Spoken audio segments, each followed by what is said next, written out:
a special time that we have, separate from our regular satsang. We have a beautiful group that's come with Tommy and Kia. So welcome to you all. Our spiritual retreat participants, I hope everybody is enjoying the retreat. And for those of you who aren't in one or the other group, if anybody isn't for any reason, do be sure to join us for the Ganga Aarti immediately after that. I know the groups will go, but be sure to join us for our Aarti ceremony after. So what I envision doing at this time, particularly for Tommy and Kia's group, who's just here for this amount of time, is giving a talk on the Mother Goddess, on Navaratri for a little while, is the theme is, and then opening it up for questions so that those of you who are not able to stay back for our evening satsang will have the opportunity to ask questions. And of course, the questions don't have to be on the subject of the talk. The theme that we had kept for this time was the Mother Goddess and Navaratri, because it is Navaratri. But if you have questions on anything else, feel free to also ask those. You don't have to feel like that's necessarily the only available theme for our time together, and then we'll go down together to the banks of Ganga. But first of all, with the Mother Goddess, because it is Navaratri, the Indian spiritual tradition is the only one I know of that has such an emphasis on the Mother Goddess, that has this much time and energy dedicated to worshiping the Mother Goddess. The 9 days of Navaratri are very, very, very special. Throughout the country, throughout the world, people spend these days in puja, in worship, in fire ceremonies, in yagnas, in dancing in the night, celebrating the Divine Feminine. Now we're going to come to a little bit more of a broad, what that might look like in a moment. But first, it's really beautiful actually to delve into the traditional way that Navaratri is celebrated, because it teaches us something really beautiful for our own spiritual practices, regardless of what religion or culture we may be from. Of the 9 days, the first 3 tend to be spent worshiping the Divine Feminine in the form of Durga. Now, those of you familiar at all with Indian spirituality know that we've got literally an almost infinite number, not quite, but almost infinite number of different names and forms. And it's beautiful because what the teaching is that since God is infinite, God can be worshipped in an infinite number of ways and forms. It's not actually that many separate gods or goddesses. Hinduism is not a polytheistic religion. It's very much a monotheistic religion, one God. In fact, it actually goes deeper and basically says nothing but God.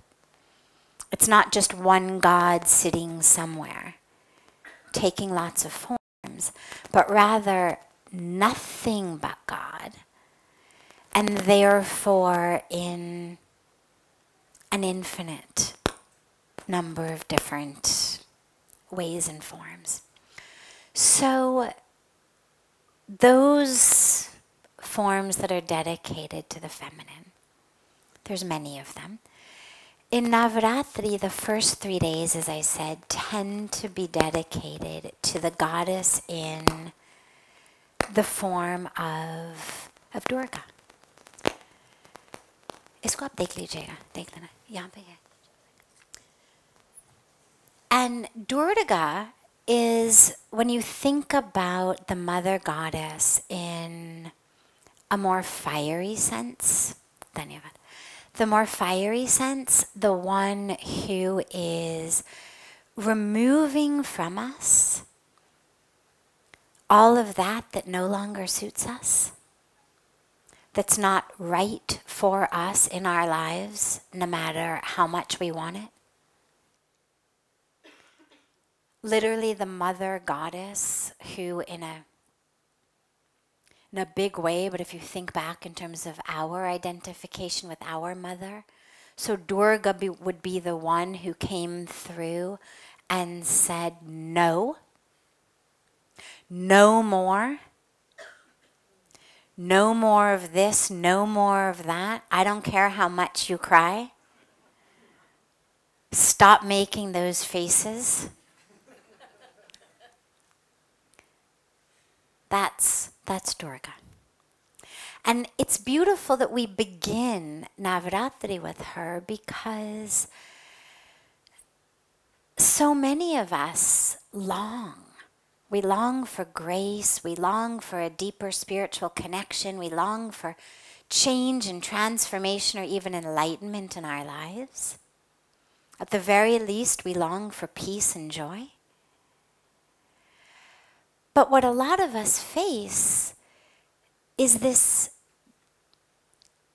wall that literally thwarts us, kind of no matter what we do, from experiencing that. And what we realize when we delve deeply into it is that there actually isn't any room in us for it.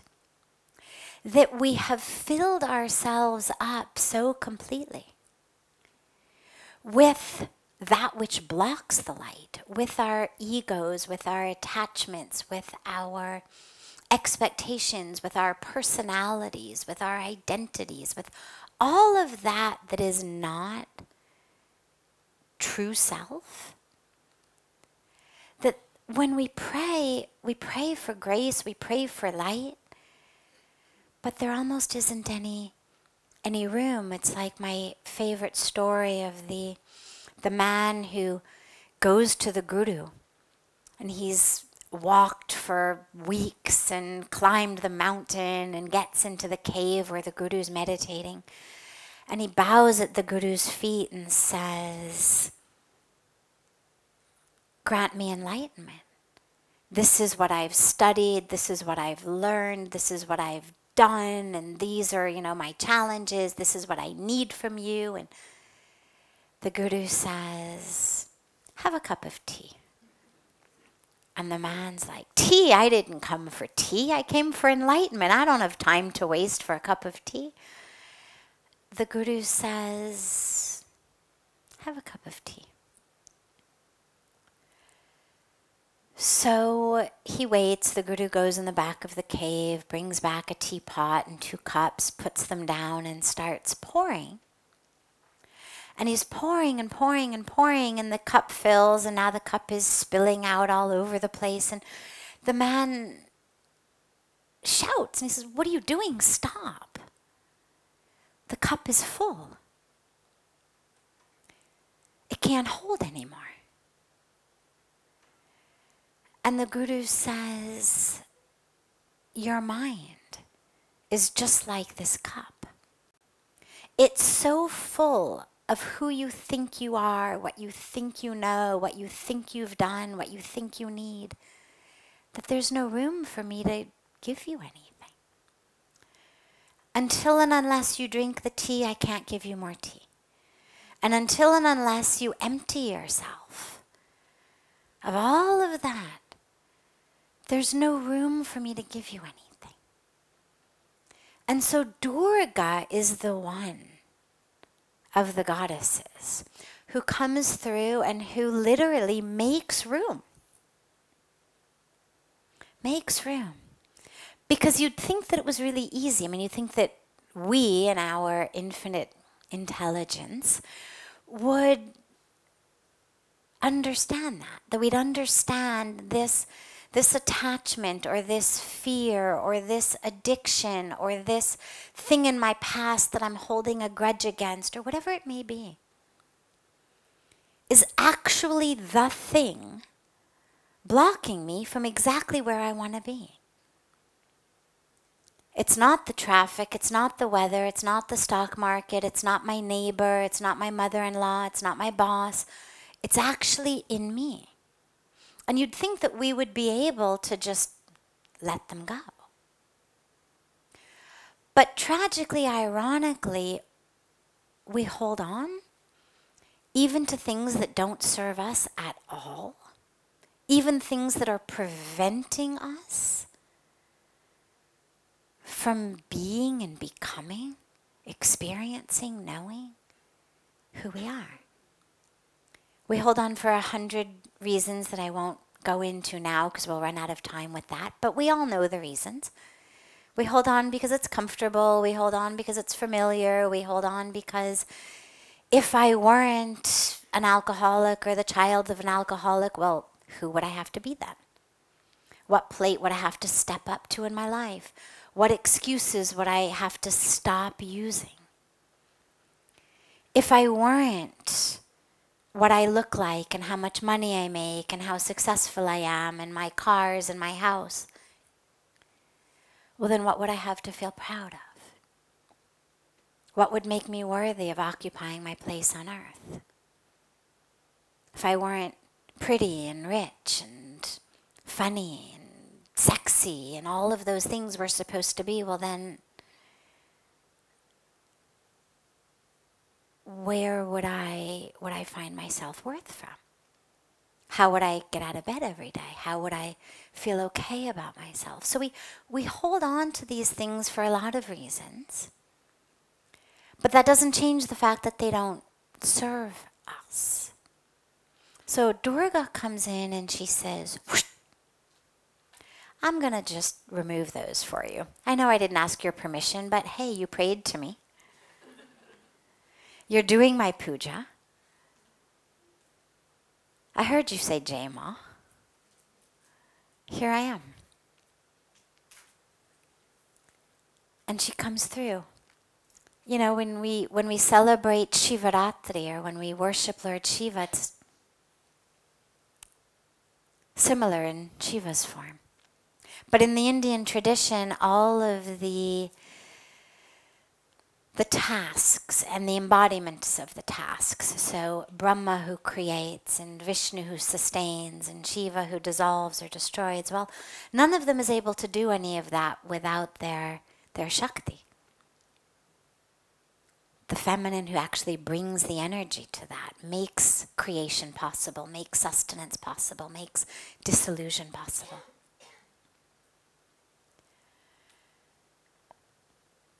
But we remember, as we do when we talk about Shiva, that it's actually a cycle, not a line. So it's not dissolution or destruction as the end. It's rather so that new birth can take place. So Durga comes in, first 3 days, cleans us out. And those are the prayers that we have. Hey Ma Durga, please. Your grace on me is going to be one that's going to clear out that which is old, that which is stale, that which isn't serving me anymore. I know I'm attached to them, but it's just not the truth, not real, not self. The next 3 days are dedicated to Mahalakshmi, the goddess of prosperity. We worship her again on Diwali next month. But she's not the goddess of just physical wealth, because we all know that that doesn't necessarily lead us anywhere we need to go. we all know, either from our own lives or from friends we have or colleagues or neighbors, people who have got way more than their share of material wealth and who are miserable. There's no connection. Once you get beyond a point of not knowing where the next meal is going to come from, not having money to get medical treatment, not having money to send your kids to school, those things absolutely create less happiness in general. But once you get beyond that, there's no correlation between my joy in life and making more and more and more and more and more. So Lakshmi is the goddess of prosperity, but the goddess of real prosperity, which is, I have been so blessed to learn in India, nothing to do with what's outside and everything to do with how I feel about what I have. You're all in India now. Make sure during your time here that you get to know some of the people who live here. Not well-to-do shopkeepers, but sweepers, cleaners, people who live below our standards of poverty. Because what you will find in the vast majority of cases is they're actually happy. When I first came here, it blew my mind. Not only are they happy, but they are dying to share.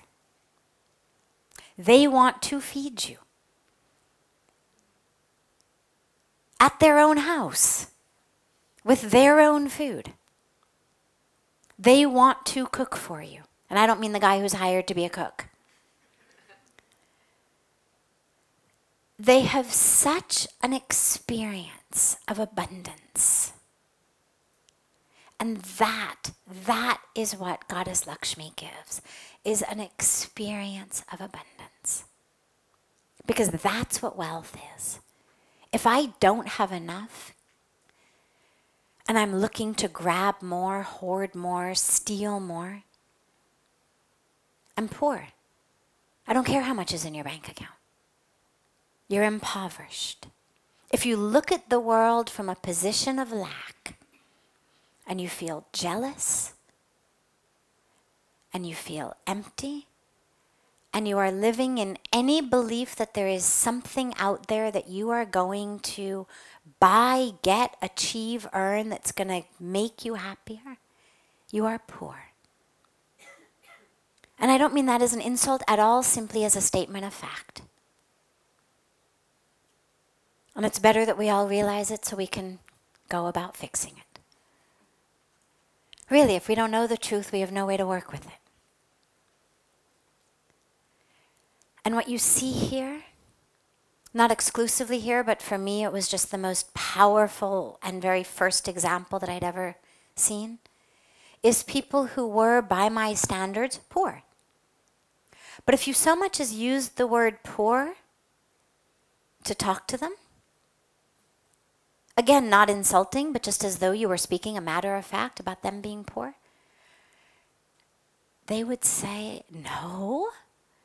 They were shocked. We're not poor. And sometimes they'd be able to point their finger and say, that guy's poor. Somebody who had less than they did. Didn't matter how little they had. There was always someone who had less than they did. And an experience of abundance. So what Lakshmi gives us is an experience of abundance, an experience of enoughness, an experience of wholeness. Because that's our true nature. Who we are is divine.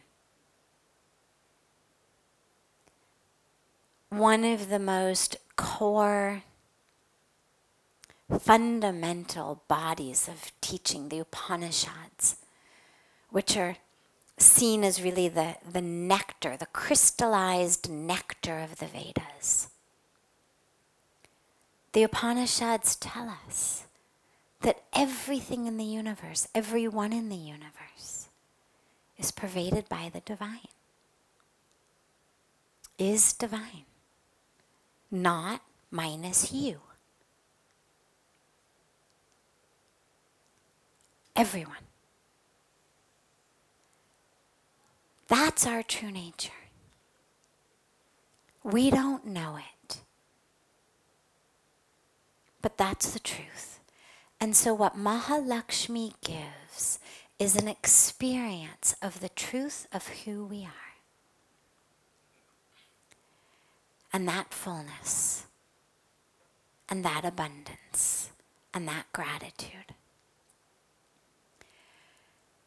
And we then, having been cleaned out and refilled, are ready for Ma Saraswati, who's the goddess of wisdom. Because until we're able to be actual containers of it, all we can accumulate is some facts. Some knowledge even maybe, but it's someone else's knowledge, not our knowledge. So it's not real wisdom. Doesn't mean there's anything wrong with it. Until you get there, by all means, read wonderfully inspiring things by people who were wise. But just don't mistake their wisdom for yours. Reading about someone who had a beautiful meal, and they describe it in intricate and intimate detail, is not the same as eating it yourself. It's not actually going to fill your cells with anything that's nourishing. The most it can do is make you say, better get off my rear end and go get some food. I'm hungry now. Maybe I'll have that type of food. That sounded good.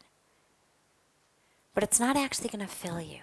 And so use what you're learning, what you read, what you listen to, whether it's lectures or these days, on the internet or podcasts or who knows, whatever you're listening to or whatever you're reading.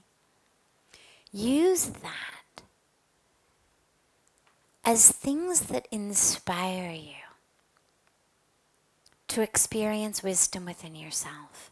Do not think that by hearing that or reading that you have somehow become wise. What that does is it should, if you're reading and listening to the right stuff in the right framework, it should inspire you to get your own wisdom. Which may sound exactly like that person's wisdom, but it's yours. The benefit of it is that's what's going to fill your cells and yourself, not someone else's. And that's why we need to be first cleaned out and then refilled, so that we're really ready to absorb wisdom, because wisdom comes from experience. I can sit here and tell you all day, you're whole, you're full, you're divine, you're enough. But that's only going to mean something to you when you can actually experience it. When you actually can, even for a moment, know on an experiential level that that's true. Doesn't mean all our neuroses go away. Doesn't mean we don't have any more work to do. That's the adventure of life. But it means that we have a deep knowledge, a deep wisdom of what is and what we're going back toward. So Ma Saraswati gives us that.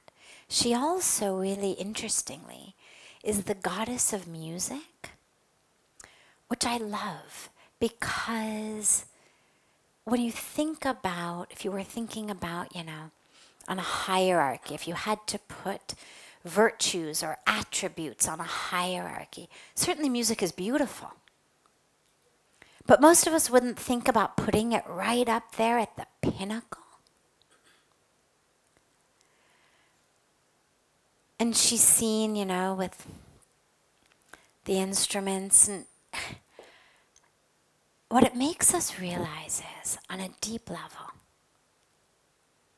because if music were really the pinnacle, we all would have at least the capacity to produce it. And the truth is, some of us do, some of us don't. There are many of us you could give singing lessons to for the next 40 years. It wouldn't make much of a difference. Many of us you could give guitar lessons or piano lessons or sitar lessons or whatever instrument it may be for decades. And yeah, we might eventually be able to get, happy birthday going down or something. But probably not much beyond that. And then there are some who just from early childhood seem to have it. And so it makes us realize, all right, we're not talking about music like that, because anything that is on our spiritual level, it has to be something that every one of us has equal opportunity to attain, regardless of who our parents are, regardless of what musical skills they had, that everyone should have that. And so we realize when we think about it that it's not so much music as in just that which comes from an instrument. That's the symbol of it. But really what it is once you have wisdom in your life, there's music in your life. It's not about making music for others. It's about having music in our life. That our own lives are literally in tune. Regardless of whether we can strum an instrument in tune or hum a melody in tune, our lives are in tune. In tune with what? The music of the universe. Because the suffering we experience is when we are out of tune. The world is going this way, but we are attached to going this way. The river is flowing this way, and we're swimming this way. And that's what creates suffering.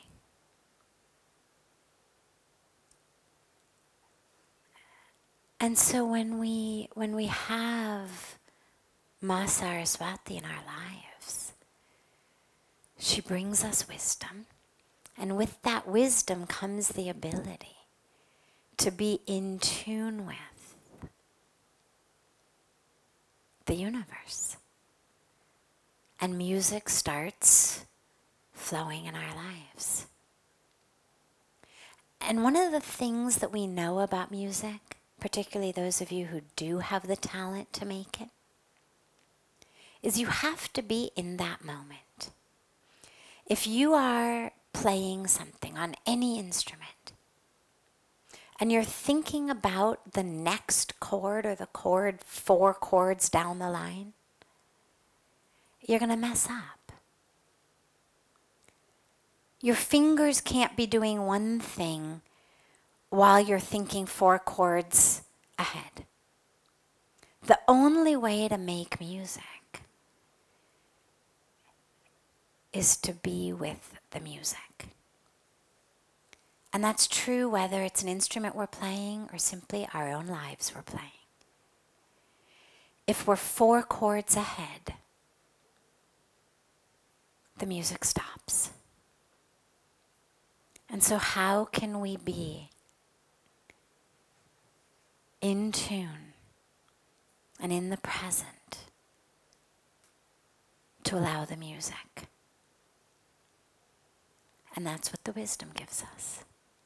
So this is where the final 3 days are dedicated to that wisdom that brings the music in our life. And lastly, we could do this all day, but I want to leave time for questions. Lastly, and when we think about the Mother Goddess, it's important to remember that she is the energy of creation.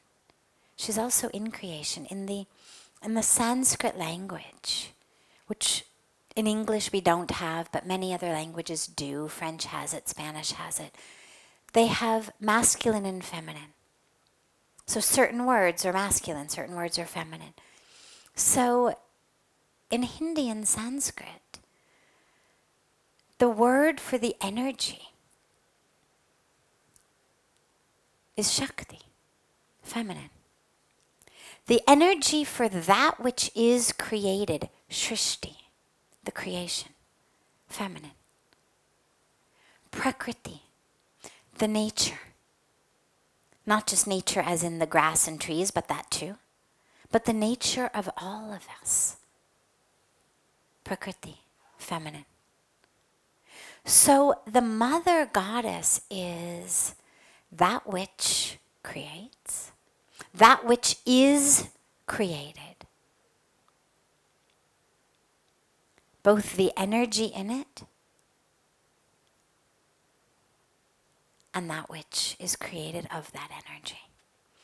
And so as we worship her, as we pray to her, it's really important to remember that she's with us, not just in our hearts, not just in her energetic divine mother goddess presence, but she's actually with us as Mother Earth, as Mother Nature, as the creation.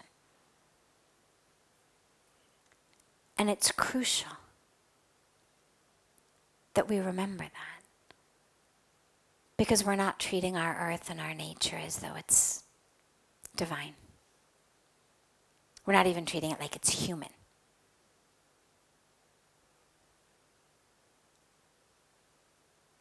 But it's actually divine.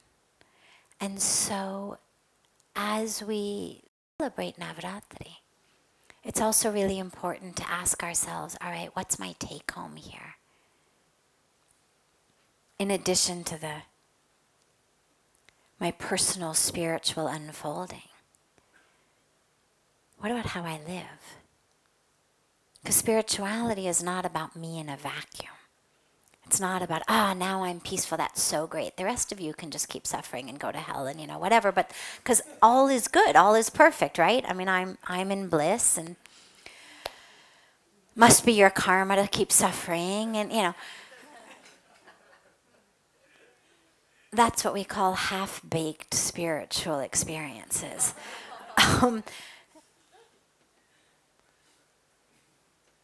It's the form without the content. Like I memorized the lines, but I didn't actually understand what it was all about. And so the real spiritual experience is something that moves with me, moves through me. It's something I embody. And so how I move in the world becomes transformed. If not, I haven't had a real spiritual experience. It's not like a suntan. It changes who you are, which means it changes how you live. And so our take home in terms of the outer manifestation of this is, regardless of whether I've been able to bring all of the forms of the Mother Goddess, or one form of the Mother Goddess, or just a general experience of goddess energy, but maybe not in any of those forms, but in a different form, which is also great, and also perfectly divine and wonderful. Regardless of what my experience of the Mother Goddess is, it has to be something that translates in how I live with the Mother Goddess on earth, in the form of everything that has been created, everything that is part of creation, everything that is part of nature. What I eat, what I wear, how I shop, how I treat my own body and my life, how I treat others. That's all part of what we call puja, worship. We worship in our temples just to remind us how to live in the world, how to worship in the world. It's not, oh, I've done my puja and so now I can just go and harm the world as much as I want. That puja is to create a habit in me of how I live in the world. So we take that back very, very deeply also. Can we see the Mother Goddess and worship the Mother Goddess in nature, in creation as well, and live like that? So I'm happy to open it to any questions that anyone has. I would request those of you who will be with us in Satsang after Aarti to let those who won't have the first opportunity to ask questions, just because we take questions every night, and so you'll get another chance. So those of you who won't be able to stay back, first opportunity for questions to that group, and then of course everyone is welcome. Are there any questions? Yes. Of course.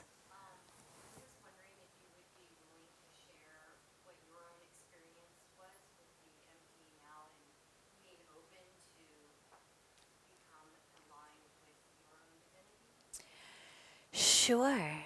For me, it actually happened really by grace. I would love to say I did something.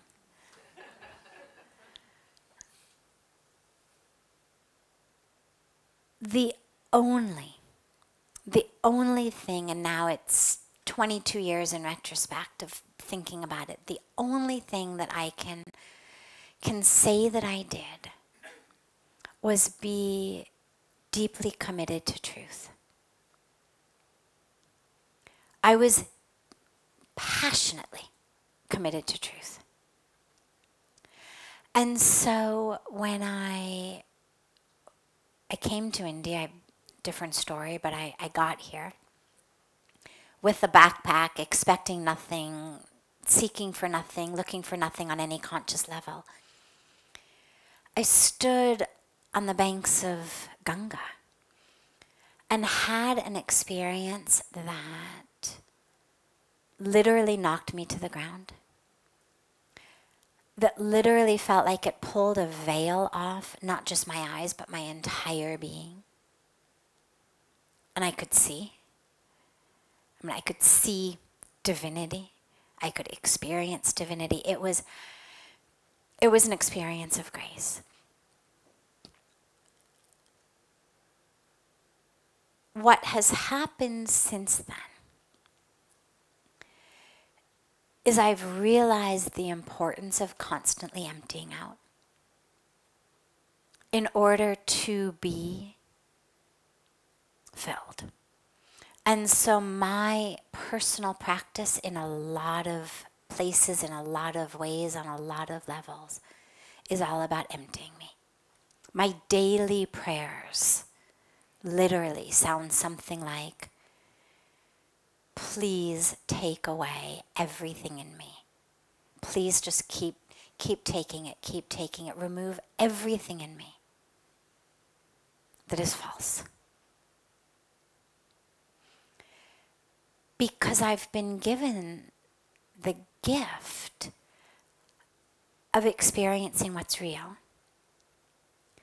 And then, because even after that experience I was still human, I had the experience of slipping back and forth into falsehood, not self, ego, mind. And what you realize on a very palpable level is this doesn't feel as good. jealousy, judgment, competition, it just doesn't feel as good as bliss.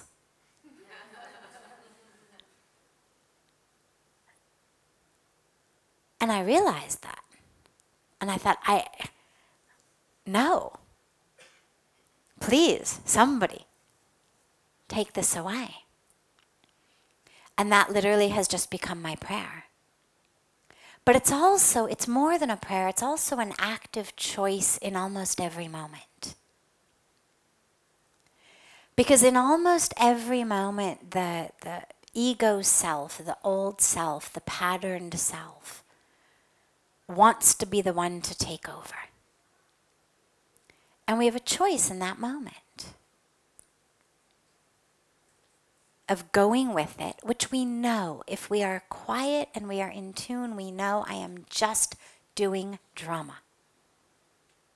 I am reciting the same lines that I have been saying my entire life.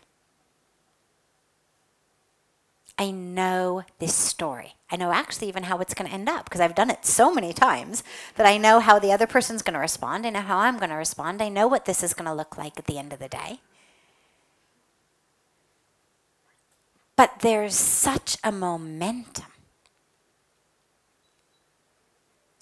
You know, it's like we're like actors who have just played the same role for so long that we can't get out of it.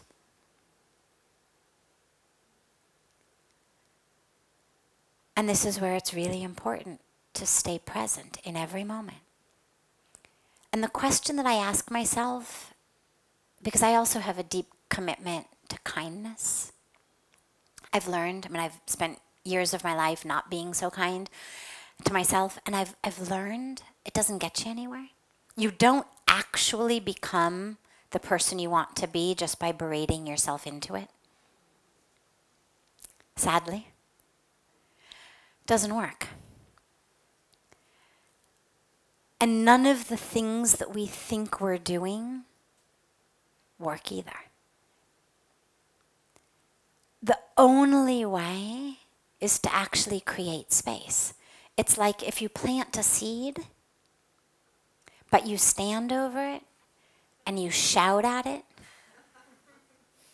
and then you put books on top of it,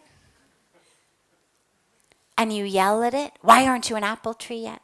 Well, A, because we know that plants also experience energy and they don't do so well when you shout at them. But aside from that, all of these books or all of bricks or whatever we're putting on top of the seed, the way we're boxing it in, suffocating it, actually is what's preventing it from growing in the first place. So we're literally rendering it incapable of sprouting. And so the answer is space.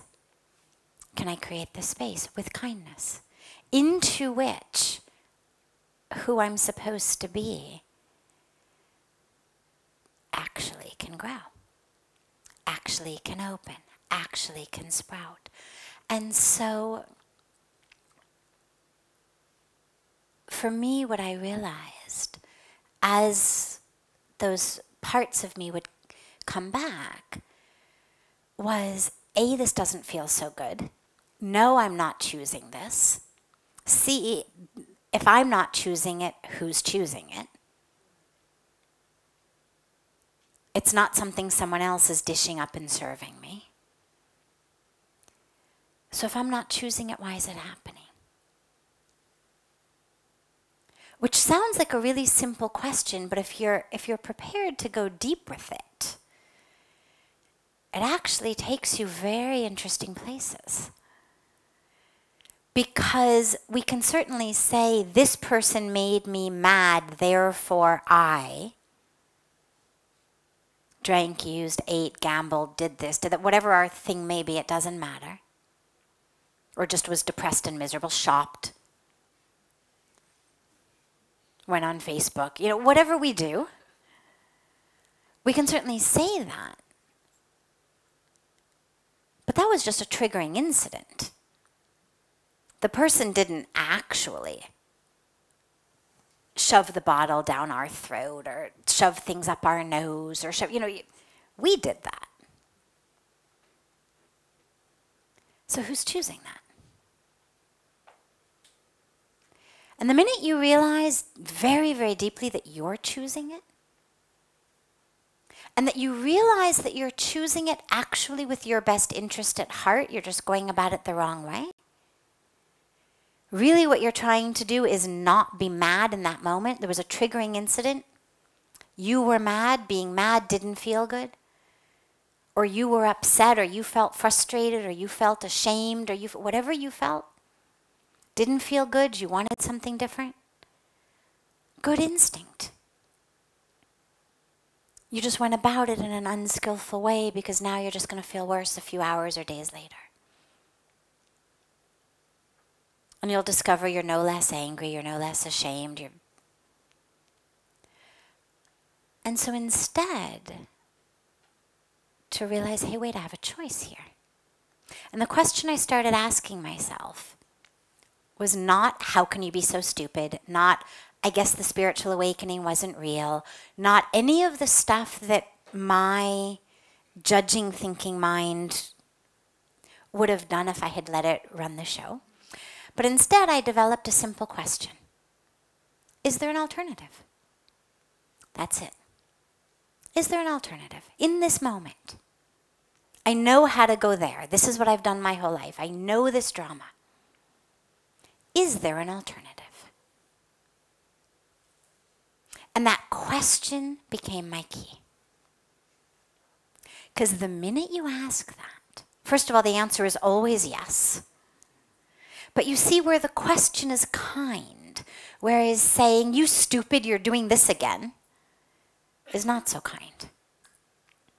And the question also creates space for a new possibility.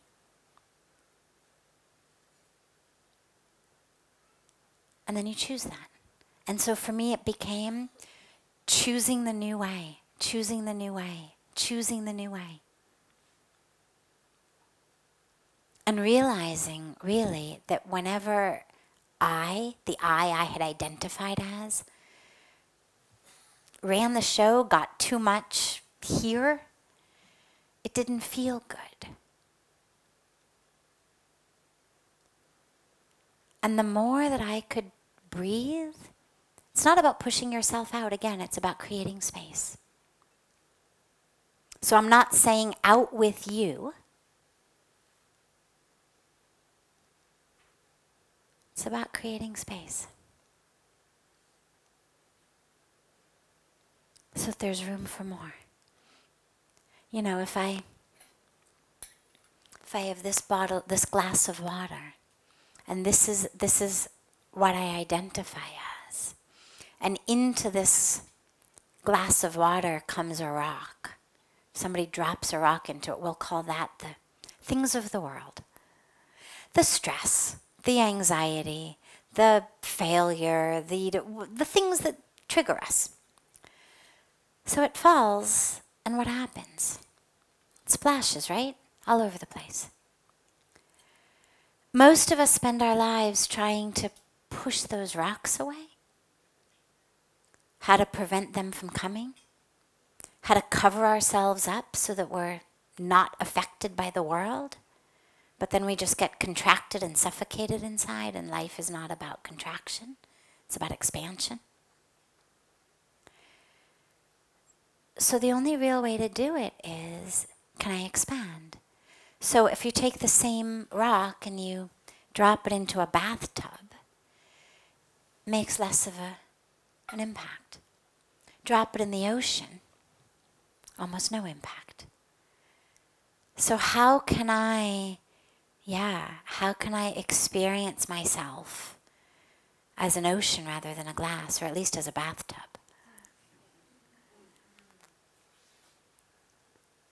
And just keep choosing that. Choosing that. The breath plays a fantastic role. It really allows us to kind of expand beyond this, especially if you do it with your eyes closed. There's absolutely an experience of not being quite so contracted. So use the breath. Choose something new. And allow it to keep filling you. And the more it keeps filling you, the beautiful thing is the more grace keeps filling you. The less that other part starts to try to interfere. It knows it's got its own space. It knows it's got its own corner. It knows no one's trying to, annihilate it. We talk about annihilating the ego, and I always avoid that because, it makes my ego really scared. And I figure it probably makes other people's ego really scared as well. And the problem is then you've got this part of you that's really scared that it's on the verge of being annihilated. And so instead, if we can simply expand what we identify as, so all right, yeah, there's room for you there, that's okay. You've got, the little yellow chair in the corner. Whatever it may be. But sure, you can stay too. But see how much bigger my experience is.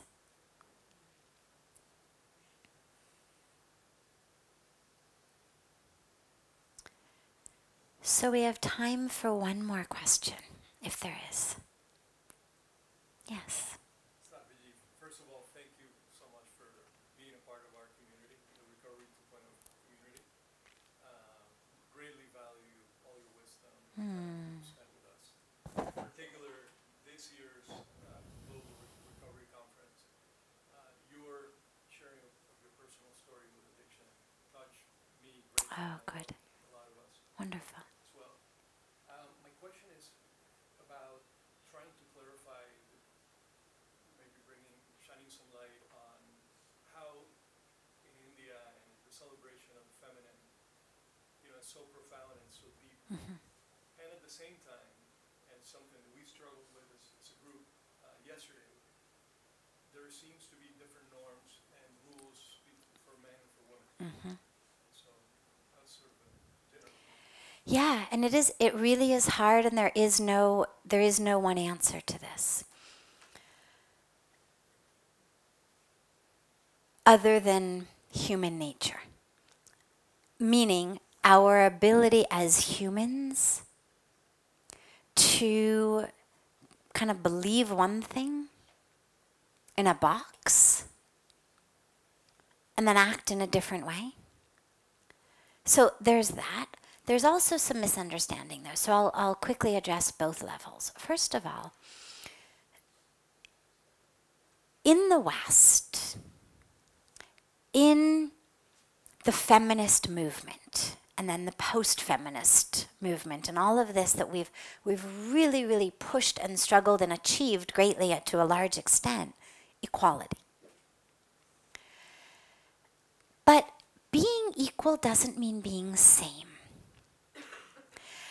And in the West, one of the things that we've seen in that movement that has actually made me very sad is the giving up of the space to be different in the name of being equal. That somehow women being equal to men means that women not only can, but should live like men. Well, that's not what equality means. Equality means we may be vastly different, but our value is the same. Our rights are the same, right? I mean, we could get into a whole ethical discussion about this. But in general, that's what equality means, that we're not making a value judgment, better, worse, higher, lower. But we lost for a while a lot of the celebration of femininity, tragically in the feminist movement.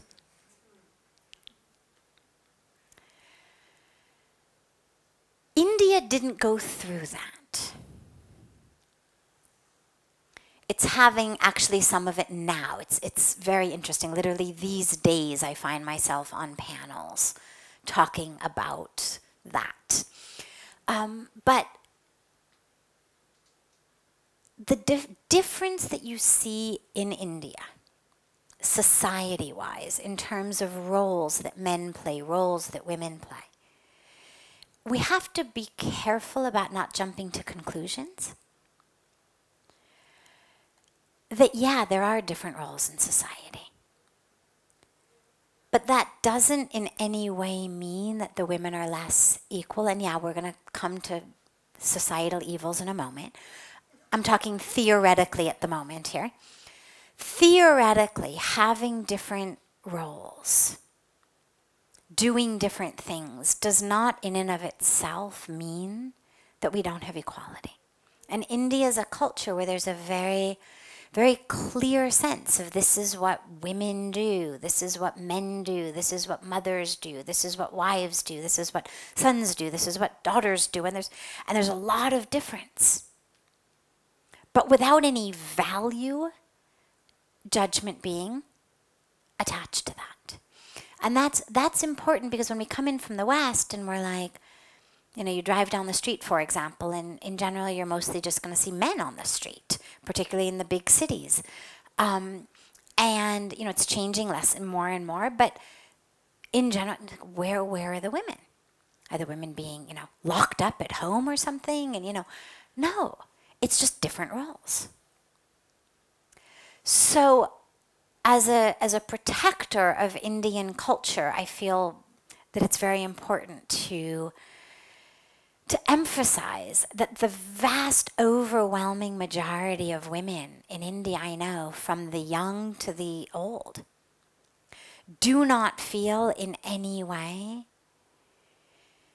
discriminated against or of less value or less equal, even though they play very, very distinct roles. In a way, it's almost easier. Because in a way, in the West, in this movement of femininity, we've almost turned women into a situation where we're supposed to do both. And until and unless we can be both men and women simultaneously, we're failing in some way. The openness of it's all at your fingertips. You can choose career, you can choose family, you can choose this, you can choose that, you can do whatever you want, has been misinterpreted into meaning you should do everything. Right? You're a woman. I mean, like, you should be able to do it all. Of course you should be the CEO. What do you mean you don't want to have kids?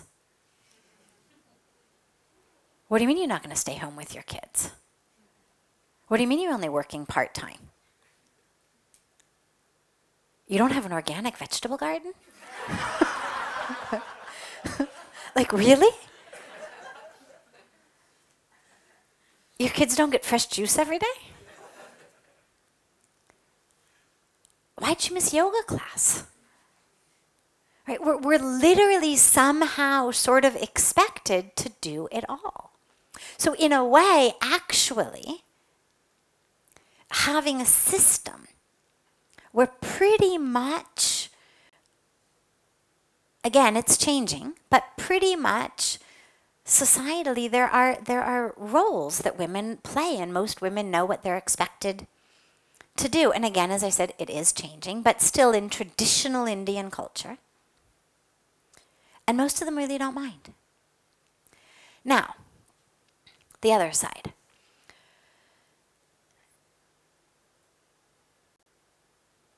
People are human everywhere.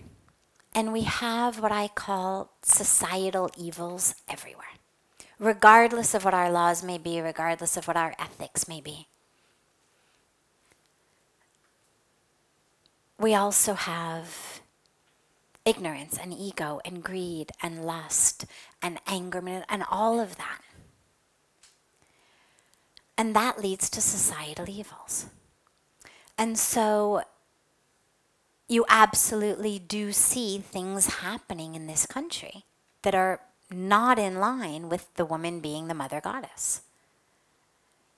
And it's difficult. And you see it with issues of discrimination. You see it with issues, even tragically, of female feticide, the doctors are legally forbidden in India from doing sex determination ultrasounds because they're not allowed to tell people what gender the child is going to be, because people then too frequently would abort the female. A lot of religious organizations, a lot of NGOs, a lot of people are working to do a lot of awareness raising. But remember, we've got a country of about 1.3 billion people, the vast majority of whom are uneducated. And so it all has to do with sort of societal norms. And so what we're doing, what a lot of organizations are doing, is trying to change societal norms. And of course, the issue with the discrimination against girls has nothing to do, with thinking that girls are actually of less value, and everything to do economically. It's not that girls are seen, even in those families or villages, as of less value. It rips out their heart, as you could even imagine. It's what they know is every girl means a wedding. And anybody who's ever seen a movie of what Indian weddings look like, imagine if you were a sweeper and you know that down the line I'm going to have to shell out more money than the sum total of what I've ever earned to get her married. And all the money I put into her education, her whatever I do, well, she's going to go off and live in another family. The girl goes and lives usually in the husband's family, taking care of his parents. Who's going to take care of us when we're old? I need to have a son so that he gets married and his wife takes care of me when I'm old. So it's actually purely economical, which is why the programs have to understand actually what the core problem is. It's not just about emphasizing that the girls are the divine feminine. We do that. People realize that. But people are in dire straits.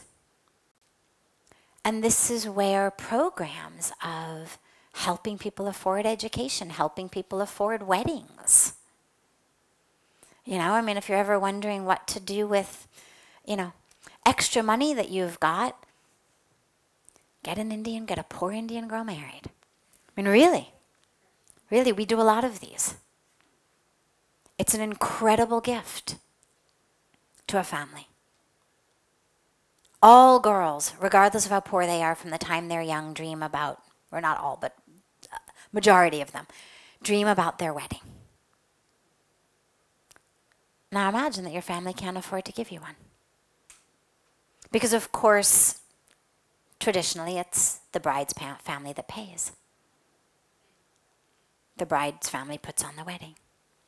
So anyway, the point being, there's definitely societal evils that come from poverty, that come from lack of education, that are not in line with our highest spiritual ideals.